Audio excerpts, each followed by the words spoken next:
He's Norbert. He's named after the dragon from Harry Potter. I had him for about 2 years for now, since he was a baby chick. He recognizes me the most because we spend the most time together. I love you. I love you. Just like some of us, parrots are social creatures.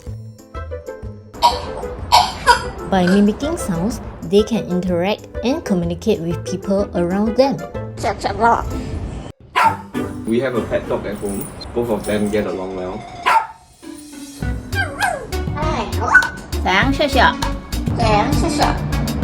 Parrots have a specialized vocal organ called the syrinx, located at the base of their windpipe.